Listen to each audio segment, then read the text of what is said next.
Good evening, everyone, and welcome to another discussion about Jeopardy! This is the Jeopardy! Fan Live panel number 23. Once again, I am Andy Saunders, as if things have changed. And so we have quite a panel to discuss the last week of Jeopardy! And not Sports Jeopardy! Happenings tonight, just Jeopardy! Happenings, our panel. We have lots of people from last week's shows. I'm going to start off by introducing Will Anderson, who won a couple of games himself, including one in, I'm sure he'd admit himself, was lucky fashion at the end, but sometimes you got to get final. We also have Leah Turpin and Aaron Rohde. Thank you both for joining us. We also have somebody else who was on TV in the past week, Colby Burnett, who is a contestant now on King of the Nerds. The third season premiere aired last Friday. We also have returning to our panel, Julia Collins, being very humble and modest and just saying former Jeopardy! Contestant. Of course, she won 20 times and placed third in the most recent Tournament of Champions. We also have Jeannie Kenkel, the founder of the JeopardyFan.com, whose video is obviously giving her difficulties, sadly, once again.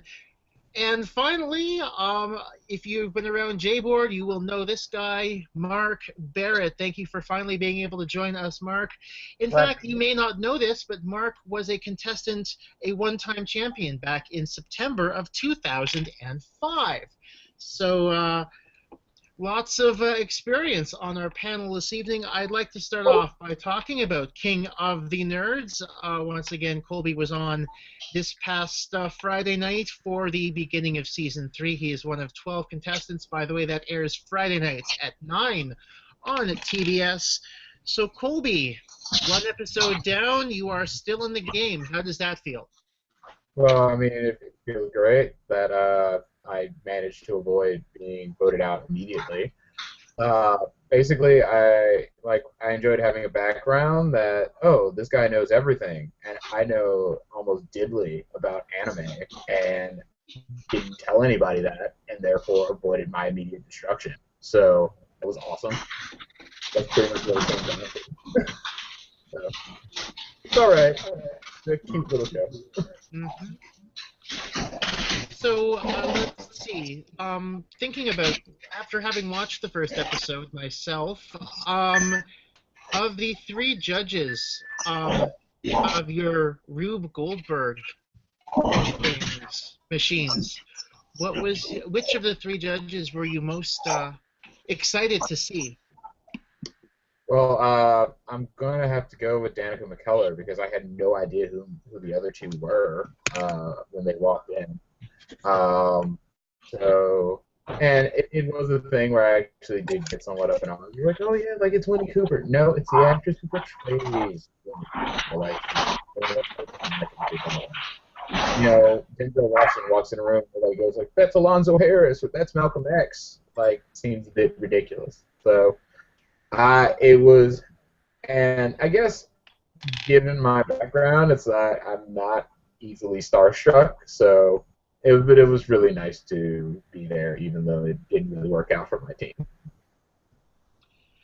So, Jacob, the comic book guy slash quiz master, was eliminated in the first episode. Sorry if you were hoping to watch that and were just spoiled, but I know you were trying to help Jacob prepare for the Nerd Off. How did it feel to see him be the one to lose? And how did you feel about the Nerd Off in general to start with?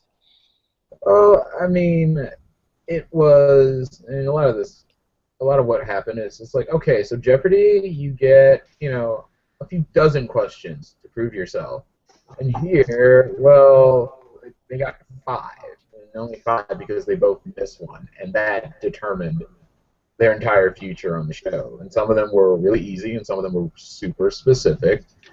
And I good seeing Jacob do what he did, but he went up against somebody who was much more well versed and had that sort of background, and there wasn't much he could do. There wasn't much he could have done about it. He missed a question, and that ended him.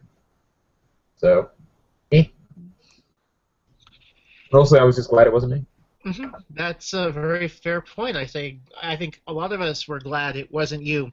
Now, I noticed myself also, Caitlin, the engineer from NASA. It seemed like the producers were really playing her up to be a bit of a jerk. Is she this much of a jerk in real life, or was that just a thing by the producers trying to trying to cast a villain, so to say?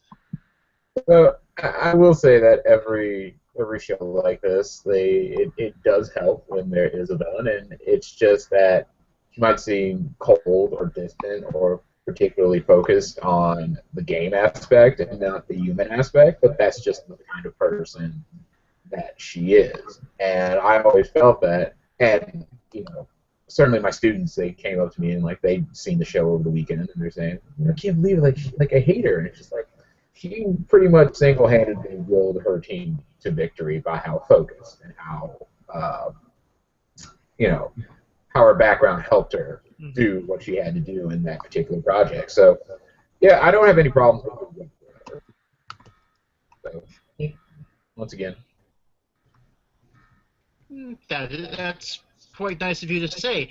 And also, I would like to now make another introduction. Nicholas Berube has been able to join us now. Apparently, he was stuck on a subway in Boston in this massive snowstorm. Yeah, it was no good. So thank you for being able to join us. And I think we can talk about Jeopardy from the last week. We have lots of opportunity to talk about that.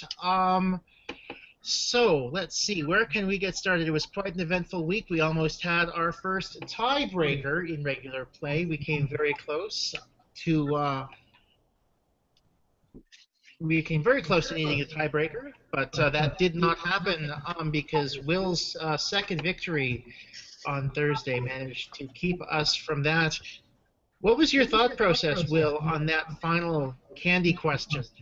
um, I wasn't feeling that confident based off of my second game's performance, quite obviously and understandably. But when I finally got right, I got two Final Jeopardy. That was great. And then when I got that question, to me, it was something that growing up, I'd always known about Three Musketeers and the cartoon ad where they basically say, all for fun and fun for all.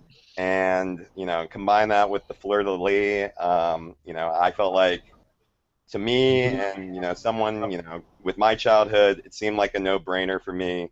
So I went with it. Trebek, I guess, called me a speed merchant, whatever that exactly means. But I went with that, and then, we saw what happened. And, luckily, I guess, my contestants, as great of a performance as they put up, didn't eat as much candy growing up as I did, and I was able to pull that one out. So I was pretty surprised. I think that was pretty obvious from the look on my face, and pretty relieved, and I just really wanted to keep playing. So that was really great. I'm curious as to how the rest of the panel did on that candy question, as to just in terms of what you guys managed to get there. For me, it was fleur-de-lis equals 3, and that led me to Three Musketeers. So I never even picked up on the fun for all as a play on the motto of the Three Musketeers. So there were different ways to solve that one. I definitely thought fleur-de-lis meant it was going to be a French candy, and then I couldn't think of any, and then I went with the fun for all, and then I actually thought of one for all, and then I thought of it, but I thought it was wrong because it wasn't a French candy. I got it on fun for all, but I didn't think that anyone would actually know the clue from their childhood. I thought it was something you had to put together. So it's interesting that Will actually heard the song. Yeah, I figured it out right away, but I tried to find the commercial online, and all I could find was like an old in-show spot on Howdy Doody where Buffalo Bob talks about Three Musketeers. Yeah. It was disappointing. I wanted to see We found the video on the J board, so if you look on that game's thread, you can see it. It's fun to see that little commercial. I don't have the many years, and I don't even know if that's the one I'm thinking of. But yeah, that would be great to see. We should bring that campaign back. Well, So I go know to the that I got a Thursday ton of thread, Three you'll see it. Musketeers the next day, so. I may also bogart that clip from Jboard and move it over onto the recap of that Thursday night game, because I think we got a lot of traffic from people who were also looking for that clip over at our own website on Thursday. But moving on, let's see. Nicholas, I think we have a bunch of people who are wondering, what's up with that penmanship? You got a lot of there were a lot of people on Twitter and elsewhere who were commenting on just how good your writing looked on screen. So I'm an architect is my profession, but I was a graphic designer. I got a minor in graphic design, and I do that like in my free time. I do like hand-drawn typography. Wow. So people from getting.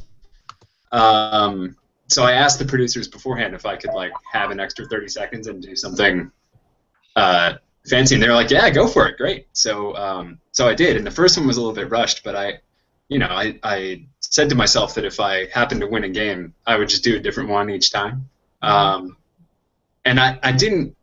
I just sort of did it for fun, and I think that it'd be fun if people got a little more creative on the sign-ins, but I didn't realize it was gonna that people were gonna care on the internet, and they did, and it was funny. Ken Jennings did it for 75 days. Yeah, well, I couldn't have done that, I don't think. I would have had to repeat a couple. But next to you, Mehmet drew a sun. So he I know. We actually talked about it beforehand. I was like, I'm going to do something fancy. You should do something too. And he was like, all right, yeah. So we he drew a sun and some waves, and I just did the name. But I drew a shark fin when I played, so I get it. So good. Yeah. You draw the Ron Swanson in the background because that's pretty legit. I did make that print. I didn't draw it, but it's the screen print. Okay, so keeping along the idea with, I guess, early on in the week, I have to say, Leah, the look on your face when you saw those Double Jeopardy categories was something else, and I have a feeling you were spooked by them. Would that be true? Yes and no. It was really because I was kind of like reading ahead, and it was the word scramble one. The world leaders. Yeah. And I didn't even ring in on the first one because I was just like, oh, this is going to be impossible. And then it was like Putin, and I'm like, seriously, we're going with this easy? Like I was like, it's got to be a trick. I can't possibly know this. Yeah. And then I was like, oh, okay, it is going to be this easy. So yeah, it was a little. Just that one was the one I had problems.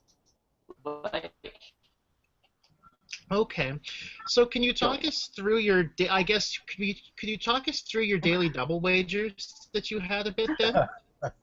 Well, the first one was kind of obvious because that was all the money I had at the moment. Mm-hmm, yeah. I literally have no memory of even answering the second daily double at all. I was in a fugue state at that point because after the first break when I had no money, the contestant lady, I forgot her name, came out and she like stuck her finger in my face and she's like, "Listen, girly, when that red light comes back on, you're gonna get some money." And I was like, "Oh, Maggie." It was Maggie. Yeah. Yeah. I was like, okay. I remember her yelling at you because I was next to you. Yes, and I was like, I'm sorry. Okay. So I was just like, at that point, I don't remember the middle of the game at all. And then the second one, that category had jumped around a lot in terms of the actual books that were. I had no idea whether it was going to be something that I knew or not. And there was one question left on the board. I wasn't going to bet at all because I wanted to get into Final Jeopardy, and I wanted to be able. Nick was so far ahead that I wanted to be able to at least be competitive not take the chance of losing. So I probably went a little more conservative than I should have on the last one, but Yeah, the only one that was totally indefensible was the second one. I should have at least done the full clue value.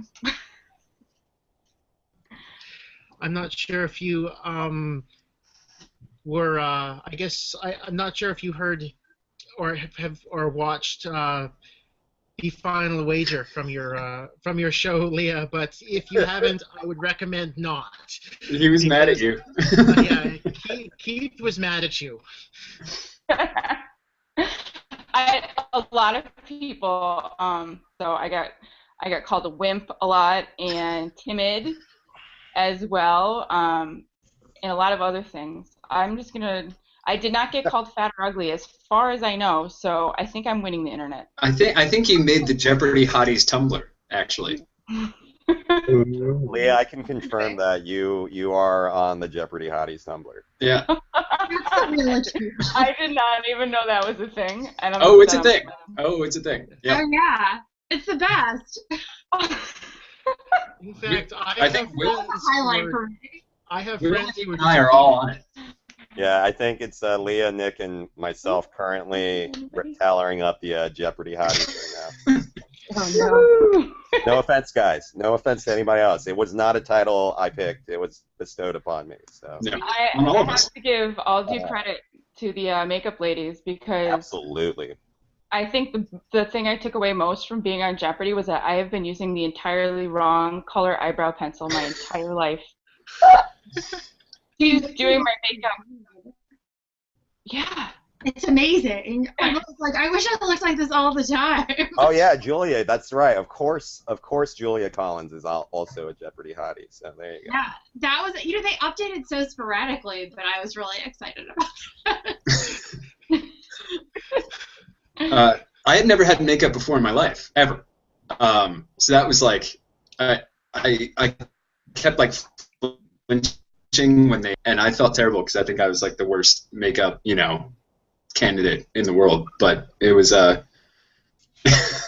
was fun getting bronzed because I'm so pale. They like had to layer like darkening agent on me so I didn't shine.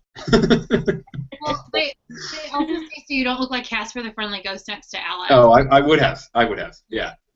So. I have a problem with a little bit of excessive perspiration. So if I had somebody walking around wiping my brow constantly, that would actually also help a lot. Well, they kept patting your face in between the breaks. Oh yeah, I needed it. So yeah. I got that treatment too.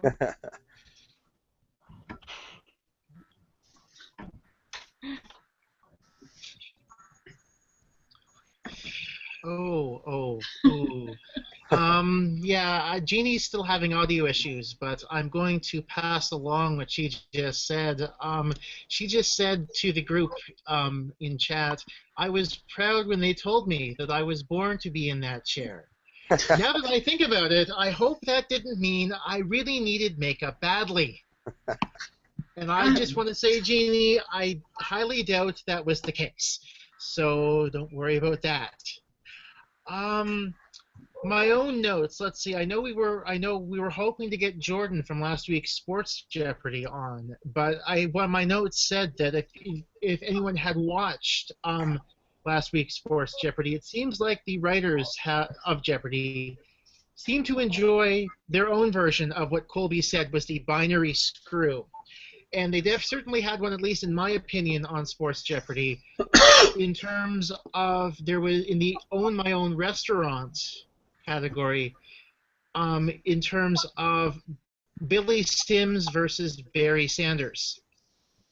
Both wore number 20 for the Lions. Both played college football in Oklahoma, and unless you're absolutely sure, then you're going to be guessing Barry Sanders when it's a Billy Sims question. So, just thought I would point that out, and I noticed that after Colby had used the term binary screw on King of the Nerds this past week. So, thank you for that term. I'd actually never heard it before Friday. So, it's something that happens in It's something that happens in Quiz Bowl a bunch, where like you hear the early part of the question, and then you say, all right, there are two possibilities. Do I just go now, or do I let this go, another half a sentence so that I'm dead sure? And of course, you get outbuzzed by somebody who doesn't know anything about the second answer choice and feel like a complete muppet.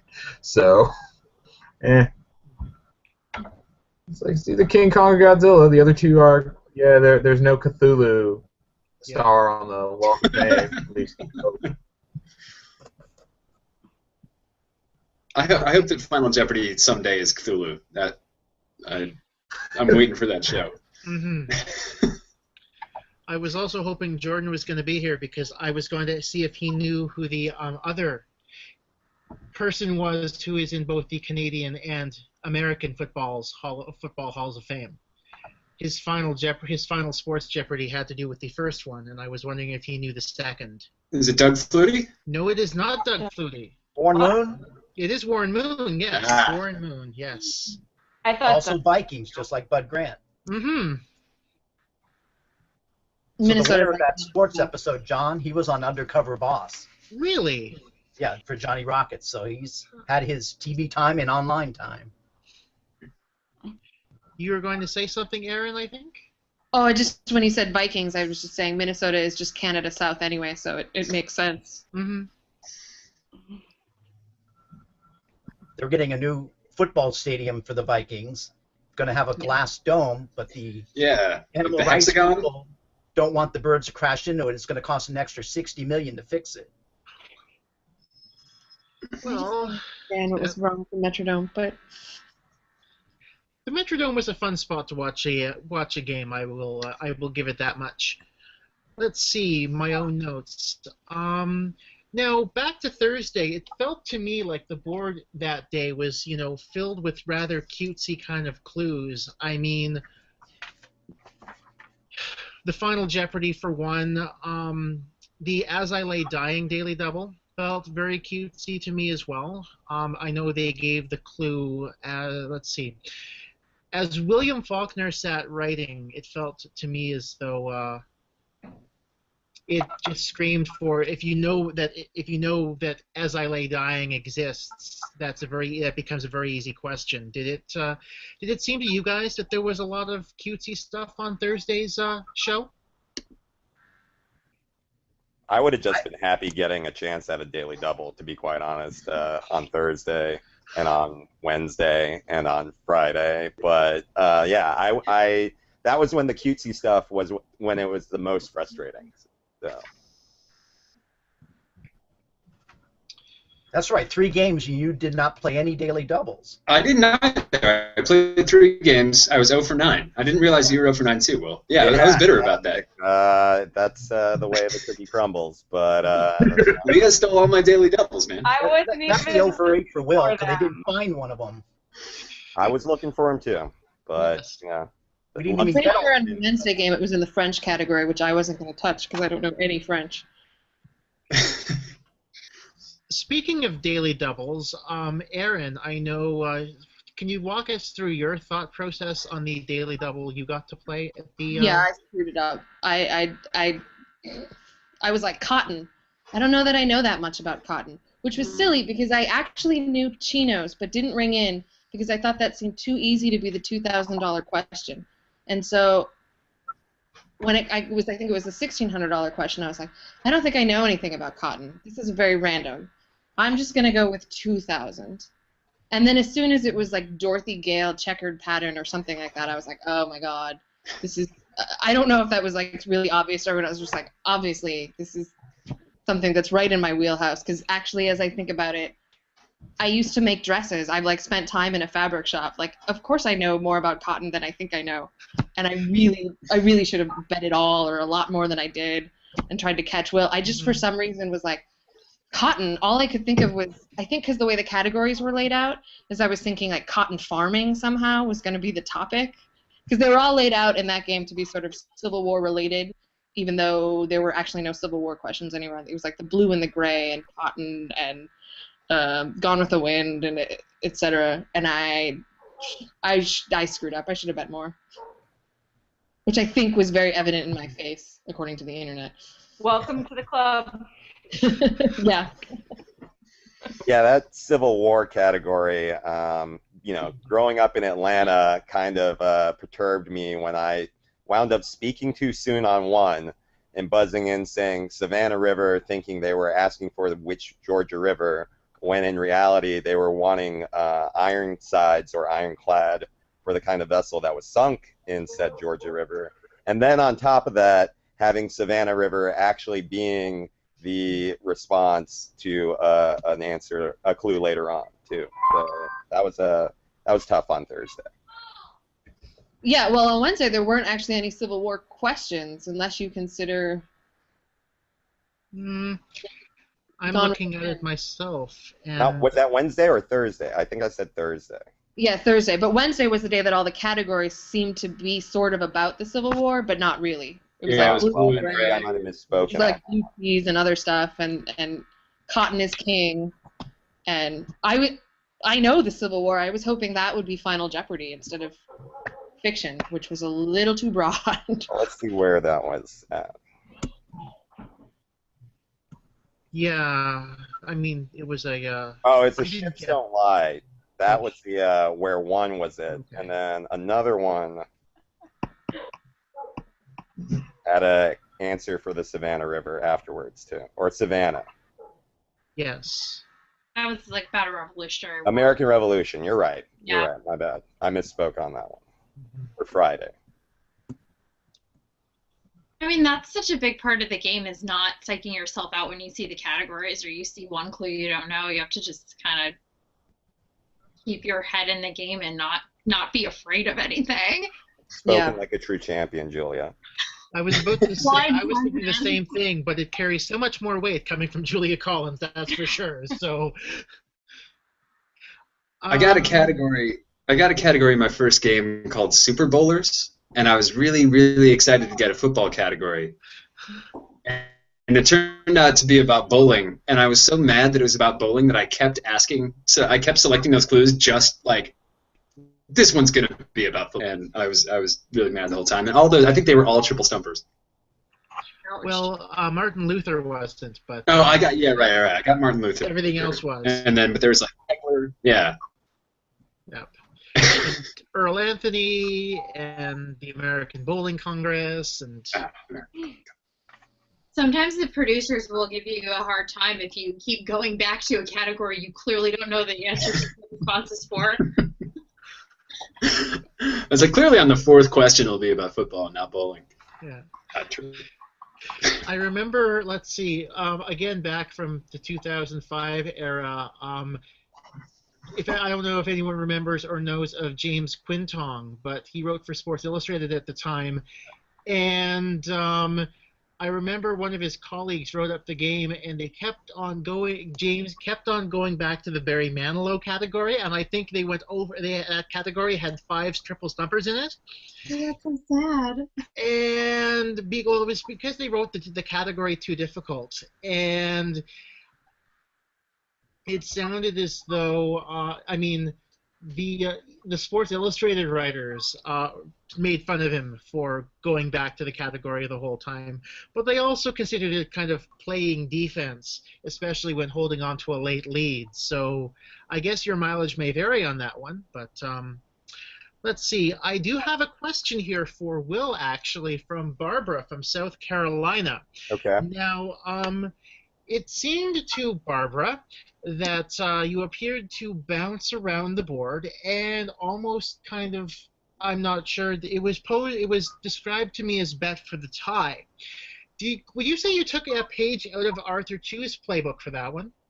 Well, I guess I would say I took a page out of Chuck Forrest's playbook, and because the originator, he gets the credit, right? So I bounced around. I bounced around in the first game a lot more than the second or third. The first game, the way I looked at it is I wanted to hop around, especially in the top 3 rows, and then try and bounce around and knock all those out first, build up a high enough point value, ideally trying to look for a daily double, come the bottom rows, and then, ultimately try and go for a true daily double, again, I didn't get a single chance at any daily double, so it was all for naught. But I bounced around a lot, and it gets tiring, and that's probably why I didn't do it so much on Thursdays and Fridays matches. That's fair. Another question for all of you who were there last week. I'm just curious, how was Brad in warm-ups? Brad, who won on Friday, how was he in warm-ups? And were you guys kind of thinking he would be somebody to be reckoned with, or? I was most worried about Will. I was going to say, I was worried about Will for warm-ups. And in fact, when they called the Wednesday game, they said, the next players are Will, Ann, and I went, not me, not me, not me, Aaron, and I went, and during the game, I could feel Will's arm twitch just to my left. And every time his arm twitched, he got the buzzer. And I was Will was like clicking the pen like a crazy man in warm-ups. Yeah. And I actually... A large part of that was coffee, guys, so let's attribute to that first. Well, it worked. But yeah, I ended up I wanted to play against Will, but I also was a little worried that I was going to have to play him at the same time. I didn't notice Brad as much. I can't remember if he was. There were some people who were like very clearly nervous, and not like doing well on stage, and Brad was not one of those people. But I don't remember if he was particularly excellent. I have the same sort of memory of not really remembering him on either end of the spectrum. Yeah. Well, I certainly remember the that's contestant like having a sleeper race car, you know. You don't know what he's got under the hood until he just zooms right past you to the finish. Yeah. Maybe he was playing the psych-out game. Maybe. Yeah. Now, at this point, we're quite, let's see. I should ask Nicholas and Will if you guys have any big plans for your winnings at this point. We won about the same amount, right? Yeah, that's. I mean, 23 something, right? Yeah, I had 21. I really am going to buy that Volkswagen bus. That was not a joke. I've been looking up candidates for like the last month or so since I've known that I won. So I'm going to do that, and obviously, like everyone else my age, I have student loans, but you're not allowed to say that.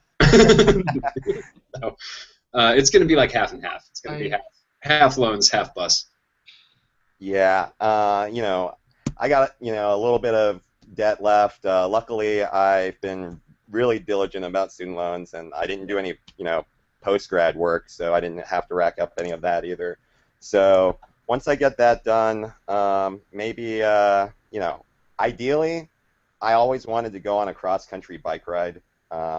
It's been a while since I've been doing any long-distance cycling because, like I said on the show, my bike got stolen actually a little over a year ago, and I just haven't been able to get around to it since. So, I mean, I've got this bike, which, as you can see, is not a high-end road bike by any means, but maybe doing something like that, getting some gear together and going for a long ride, maybe a good week-long ride or something. So. Did you talk to Alex about how much his bike cost after the show? Not yet, but I'd love to see his garage. I want to know if it's like Leno-esque or a lot, smaller. So. More Canadian, I guess. I don't know. Maple Leafs on the bikes. Maple Leafs, exactly. Yeah. What does Canada make any cars? Is there a Canadian car? I should know that. I feel like Andy would know. Andy feels as though there isn't really a purely Canadian car because our own auto industry has been so intertwined with yours over the past 100 years. So sounds about right. Yeah. I mean, a lot of cars are, a lot of automakers have plants here, but I would say there's no real purely Canadian car at this point. I could get a Canadian bike. I know of a Canadian bike company, so that's something. Dawes, they make bikes, right? So. I believe that's the case, yes. So I think we're at about the point in the panel where I open up the questions to you guys. If you have any questions for anyone else on the panel, please feel free to ask away. So, Okay. Sorry, go Colby, ahead. what's the King of the Nerds like? Are you filming it like right now? Is it already done? Colby? Oh, me? Yeah, Yeah, they finished Colby. everything. So it was a like 2.5 week shoot, and that doesn't give away anything because everybody's there at the end. So, yeah, so I shot like the middle of July to middle of July was when I Okay, was so out. it was a year ago. Okay. And so it's 8 episodes. I saw season 2 was 8 episodes long. Is season 3 8 episodes as well? Yes, it is. So basically, I guess it's the same process. Someone gets the boot every episode until the 6th episode, and then it ramps up. And how many people get got in my that's the way I would look at it. And then somebody's outstanding. So you were in Toronto a few weeks ago. Was that promotional work for the show? Is there a station in Canada that will be carrying it, or? No, I just wanted to visit your beautiful country, or at least some. I was in Toronto, and I went to Niagara Falls, and the Canadian side of Niagara Falls is just so much more awesome than the American side, and I found that out the hard way. And basically, I was getting my home remodeled, and I had to leave for a week. It's like, you've left the country, twice, and one of them was to go to the Bahamas. And the Bahamas isn't really a country as much as it is an outlet mall where people live, and that's kind of what I got out of it. Yeah, So, sad but true. Yeah. so it's like, so I spent like 4 days in Toronto. Also, the World Hockey Juniors were there, and and the stereotypes about very friendly Canadians. I mean, I think Switzerland was playing. I think someone had tickets for like Switzerland playing some other country that was of no consequence. And I'm at the game. This guy's like, "Yeah, hey, like, you want my tickets? Like, I'm here from Winnipeg with my kids, and I just rather go to a museum and like go to this game. Do you want the tickets?" Like, all right then, I will gladly take those tickets and watch international hockey for free. So it was awesome. And I think Toronto fans also got a very good reputation during the tournament for cheering for a few of the underdogs, like Switzerland or even Denmark. And yeah, it was Switzerland, Denmark. So yes, so I saw. That was a game where Denmark actually won, wasn't it? Let's see. They kept getting so close. I'm not even like. Hold on. Let me be sure about that. Let me be sure that it was Switzerland, Denmark. Okay, because I mean it was a big story up here that Denmark actually made the quarterfinals in that tournament, and got a standing ovation from the Canadians, even though they lost the quarterfinal like 8-0. So. And so Canada won it all. Yes, Canada won the whole thing, but thank goodness for beating the Russians. I saw them play Switzerland. They're up 6 goals and playing so dirty that they're still getting double minors. There was a game misconduct in the third period. And it's just there's no reason for that. Were they like Iceland and Mighty Ducks too? Yeah, basically. The game was over after the first period. It was 3-0, and then they just decided to put some thugs out on the ice and go to town. It was, Switzerland had 2 guys get stretchered off, and it's like, hey, it ain't worth it. It's terrible. Yeah. You gotta go watch women's hockey. There's no check. I left early.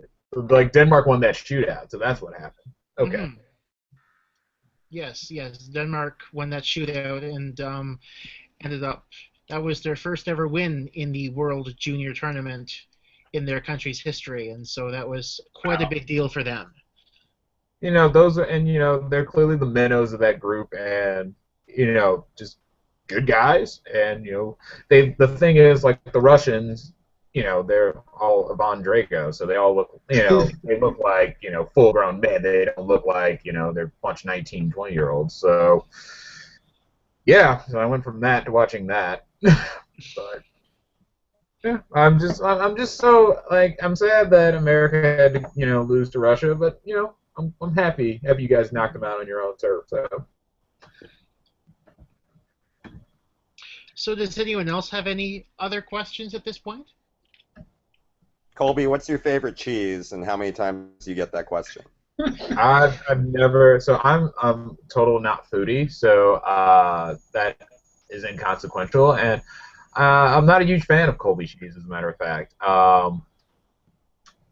Let's go with pepper jack and call it a day.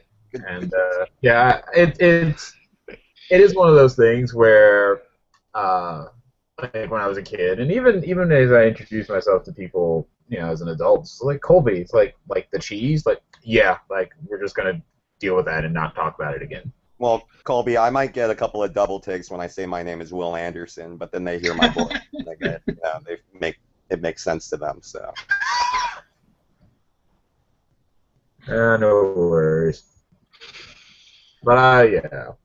Also, it's like, as long as we're talking about names, it's like Colby seems so very like Southern and like aristocratic. Like Colby's friends should be like Brock and Hunter and guys like that. But yeah, Lyle, Dwayne. Dwayne sneak in like every now. Yeah, Colt. Yeah, there would definitely be a Colt in that group.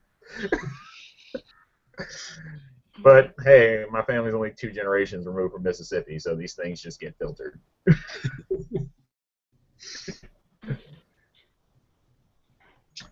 So since this is all questions for Colby, I have one. What was more fun, King of the Nerds or Jeopardy? Well, yeah.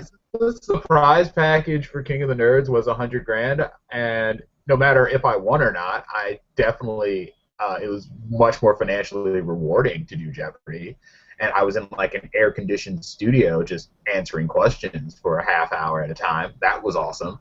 And King of the Nerds is like, well, I mean, I can tell you this because so the first thing that we did was an engineering challenge. Like, I don't build stuff with my hands, and the other team has someone who works for NASA. So it's like that was not fun. So, and then the second one is like, what are you gonna do? Like cosplay. And I knew what it was, but I still like questioned it. Upon here, he's like, "Yeah, we're not doing a very cosplay." big nerd. Yeah, that's the problem. I think the point is they want to encapsulate all of nerd culture, these competitions, these interactions. So there's stuff that you're just not going to be into that you just have to deal with. And it's just like Jeopardy.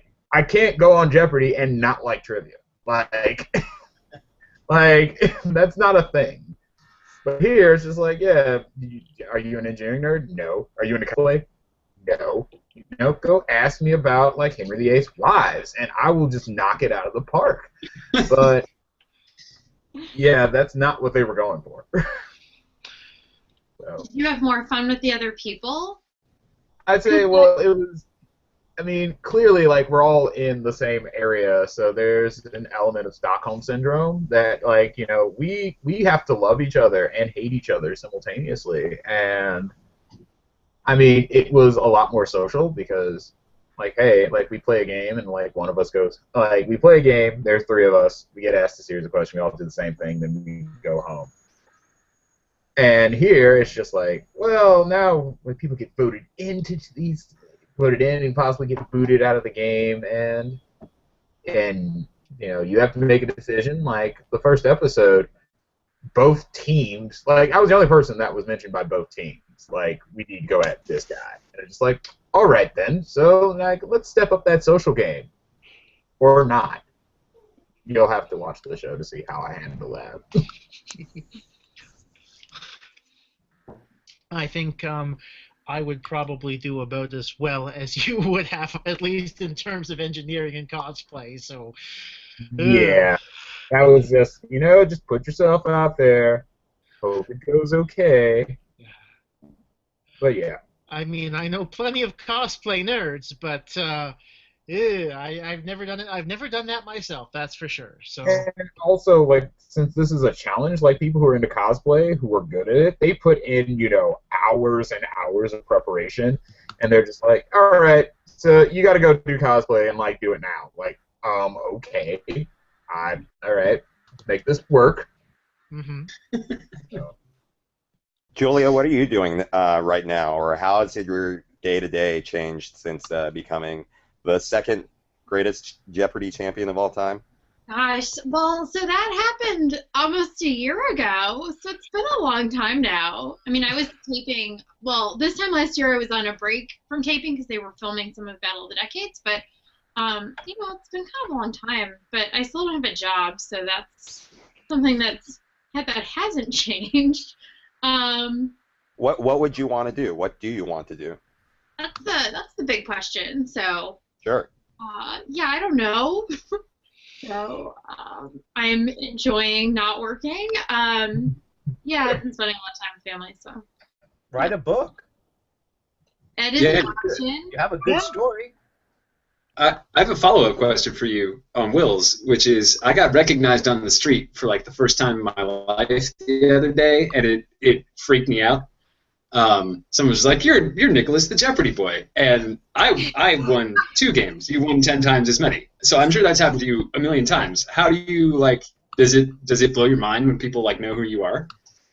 It's really embarrassing. It doesn't happen to me very often. I mean, Really?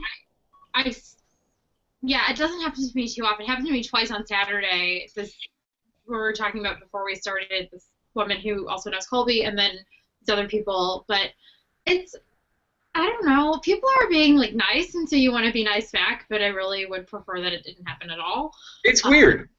Yeah, it's funny. I know Elliot Yates, Keith at Final Wager interviewed him, and he was like, "I just love attention," and I thought, I hate attention. There's nothing I hate more than attention. So it's weird. Like I had a lady put me on the phone with her husband after they discussed whether or not I looked like I did on TV, and it was just awkward. I was like, "Oh hi," it's like nice to talk to you, but I don't know. I mean, people are generally being really nice, and so you want to respond in kind, but it is very uncomfortable, I think.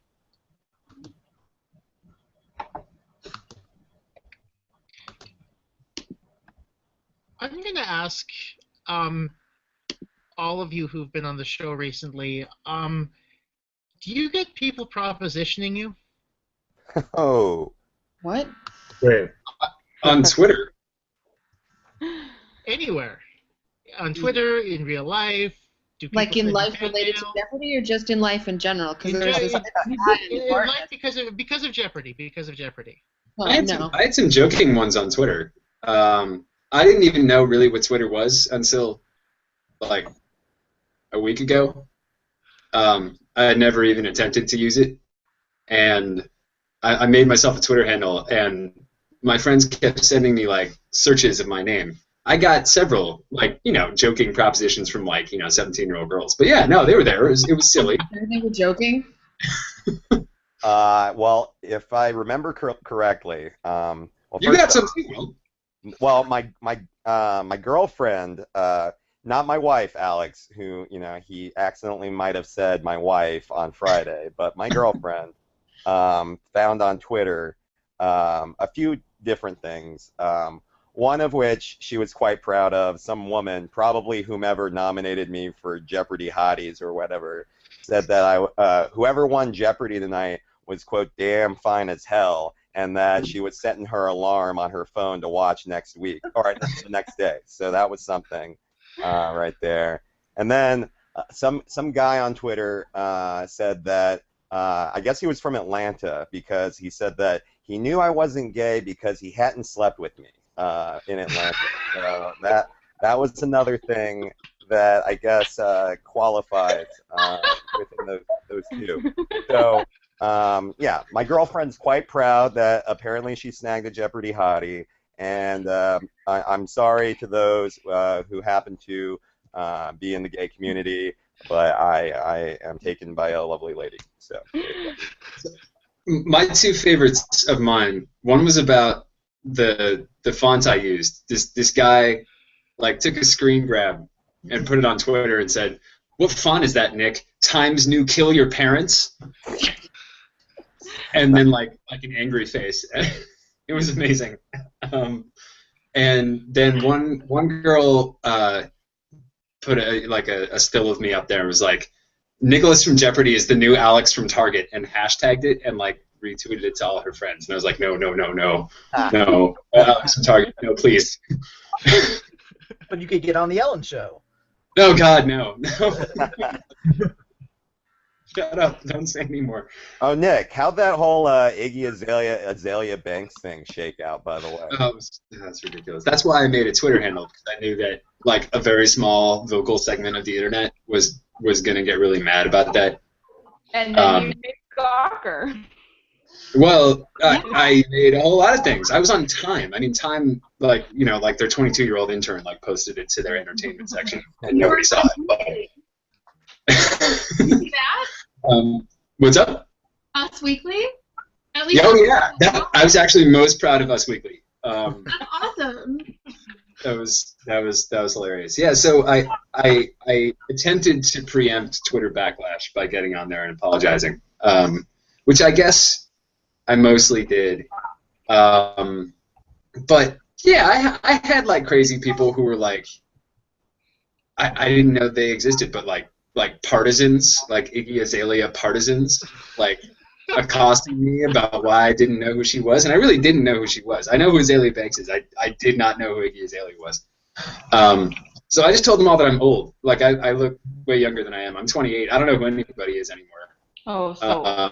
Well, first things first. So they left me alone. But all these people are like 17, so I was just like, look, man, You're a generation removed. I can't keep up with this stuff. I don't know who these people are. Imagine if you miss One Direction. Oh God. Thank God that didn't come up. You know, I missed 3 questions, I think, in my whole time up there. And Like Will I didn't buzz in on a lot of questions that I wasn't super sure about, which, you know, maybe wasn't the best strategy. But the one, I was like, I'll take a chance on this one, and it was, you know, the one that blew up the internet. So. I personally, I had heard the, you know, street name and whatever thing. I just assumed it was a joke and not how she actually picked her name. So Apparently it's not a joke. Apparently it's real. like, you know, I just like along the same lines as how everyone thinks Ariana Grande is the latest font in Windows. So That's not hanging out with different people than I am. I know all about all these people. I take an active interest in this. Julia, you're just that much hipper than us, just to be that honest, yeah. Oh, yeah. I only know Iggy Azalea because it would look great in a crossword, so that's... I learned afterwards that I knew I had heard the song Fancy. I just didn't know that was her. You were alive, I guess. Of course. Yes, I was alive. Yeah, I was not in like a deep space like.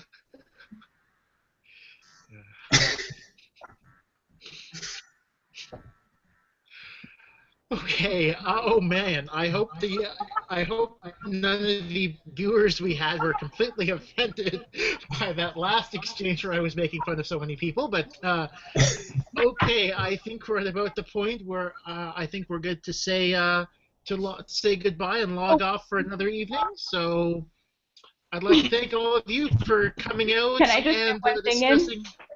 Leo wants to say something. I need to clarify something really quick. I accidentally made everybody think that I got married because I was knocked up. Oh yeah. Oh yes, please clarify that. What the reasons were. I had to clear that up to people because you told me why. So people asked me, and I had to tell them. No, my husband is Canadian, and there was a mix-up with his work visa paperwork like 10 years ago, and it turned out he had been working illegally in the country for like 3 months at that point, and if he had been caught, it would have been deportation. So we went to a lawyer, and the lawyer is like, well, you know, you can go across the border, explain what happened, and, you know, rely on the kindness of the federal government. Be like, okay. Or you could get married, and we're like, all right. So that's why. That was my 7-year-old son who just stuck his face in the screen, and I've been married for 10 years, so. I did my part. Question for everybody, actually. Okay, go ahead. Yeah. Did anybody have like a saved Final Jeopardy response? Like if they didn't know it, they thought, oh, maybe for a joke or maybe to send a message or something, they would have done it. Yes, and I should have done it because I got Final Jeopardy wrong. But yeah. Aaron, what was yours? It was going to be Alice Shrugged, which was a pun on Atlas Shrugged, which is an inside joke with some of my college friends. And actually, I realized if I had answered it for the fiction category, Alex might have just thought I was an idiot, but, you know, an educated idiot. Yeah. Anybody else? I wish I'd thought that far ahead. I would have done it in TSC. I also regret not writing Semper Ubi Sub Ubi for my Constitution Final Jeopardy in the quarterfinals of TSC, but that wouldn't have been a plan. Did you have one, Will? Well, I talked about this one with my friend Annie, and I feel like I have to give her credit where credit's due if I were to use it. But he informed me of the notion that George Trebek was born with the name Georgie Stuka. And if I were to put who is Georgie Stuka, I think that might have been a fun Final Jeopardy troll, and I would have loved to see Trebek's face if he had to read his own birth name right in front of everyone on national television. Why didn't you put that instead of Metamorphosis? I think that would have been great. If only. Maybe next time. Who knows? See, I would have gone for maybe that instead of Three Musketeers, but Maybe. I should have done that instead of the Paul River, by the way. My gibberish was the Paul River because I thought St. Lawrence was years after, but whatever. I was just bitter that I got to 3 finals I didn't know. So I had one. I had a fake one in the back of my head, but then I sort of lost it because I really wanted to get one final right, and failed. So I didn't get to use it. But if I had a lock game, I did have one I was going to use. Which was? I was going to shout out to I don't know if I had a chicken out or not, but I was gonna shout out to like my favorite band growing up. I was just gonna write it in there, but sure, didn't get the chance. What was it? Ted Leo. I don't know if anybody knows who he is. Oh, yeah. Pharmacist? Yeah. Yeah. Yeah, they're the best. That was the first concert I ever went to, so I was just gonna write them in there. But now you gave him a shout out, so there you go. okay. I think that it doesn't seem like anyone else has any other questions at this point, so I'd like to thank everyone and apologize on behalf of Jeannie, first of all. Her video and audio was not working very well this evening. I also wish to apologize to Jeannie because she's been giving me a hard time. I sort of presume about the proposition question. Apparently it was too R-rated. I'm not sure.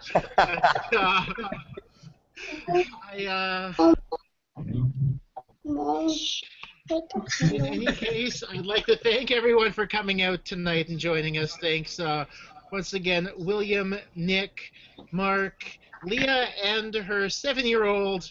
And this is my 3-year-old. 3-year-old. Okay, perfect. And Julia, Aaron, and Colby. Once again, you can catch Colby Friday nights at 9 on King of the Nerds on TBS. Thank you guys for tuning in. Thanks for participating. Thank you. Have a great night. Thanks, guys.